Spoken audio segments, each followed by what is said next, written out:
ఖచ్చితంగా దీనివల్ల వీళ్ళు సపోర్ట్ చేస్తే ఖచ్చితంగా నేను వీళ్ళకి న్యాయం చేస్తా.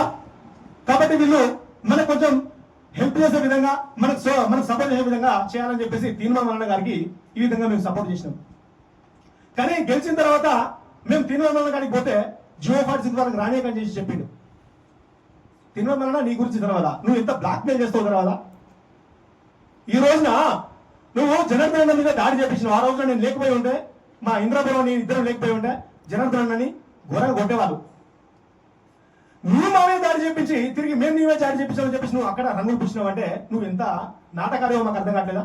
కాబట్టి ఇవాళ జనార్దన్ మీద గల్లబట్టిని మీరు యావత్ తెలంగాణ నిరుద్యోగులు మీరు అందరూ పట్టినట్టే ఖచ్చితంగా మేము ఉంటాము. మా వెనకాల లక్షలాది మంది మా సోదరులు ఉన్నారు. బిడ్డ ఖబర్దార్, ఎవరి మీద ఒక చేయమనక చేస్తున్న మాత్రం మీరు భస్మైపోతారని చెప్పేసి చెప్తున్నా.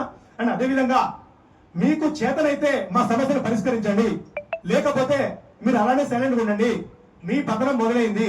కాబట్టి దయచేసి తీన్మర్ గారు నువ్వు ఒకటి మాత్రం గమనించాలి. నువ్వు ఏదైతే బీసీ కోసం కొట్లాడుతున్నావో నిజంగా నువ్వు బీసీ కోసం నీకు చిత్తశుద్ధి ఉంటే మొత్తం నష్టపోయినందుకు కూడా బీసీ వాళ్ళే. ఈ జియో నెంబర్ 46 కానీ జియో 29 కానీ ఇప్పుడు ఉన్నటువంటి ఈ డిఎస్సి సంబంధించిన కానీ మొత్తం బీసీ బిడ్డలే ఉన్నారు. మరి నువ్వు ఎందుకు మాట్లాడతలేవు? నీకు ఇలా ఎమ్మెల్సీలో గెలిపించింది దేనికోసము? నువ్వు చట్టసభలకు వెళ్తే మా విషయం నువ్వు ప్రస్తావిస్తావని. ఎందుకంటే ఒక 10th ఇంటర్ డిగ్రీ ఫెయిల్ అయిన వాళ్ళు ఇవాళ పరిపాలన చేస్తే వాళ్ళకి పరిపాలన అర్థం కాక ఇవాళ అన్యాయం జరుగుతుందని అనుకుంటుంటే నువ్వు ఎంతో కూడా చదువుకున్నావు, నువ్వు నాకంటే తక్కువ చదివినావు, మాకు తెలుసు ఆ విషయం. కానీ నువ్వైనా కలిసి మాట్లాడితేమో అని ఒక చిన్న అవకాశం ఇచ్చినాం. ఆ అవకాశాన్ని నీ యొక్క సొంత లబ్ధి కోసం నువ్వు ఆడుకుంటున్నావు. ఈ రోజున ఇలా తెలంగాణ ప్రజలు మొత్తం గమనిస్తలేరు అనుకుంటున్నావా? సో కాబట్టి ఖబర్దార్ చెప్తున్నా, నువ్వు ఇప్పటి నుంచి ఎక్కడైనా బీసీ ప్రోగ్రామ్ పెట్టుకుంటే మేము దానికి మద్దతు ఇస్తాము, మేము కాదనట్లేదు. నువ్వు మాట్లాడిన ప్రతి విషయంలో మా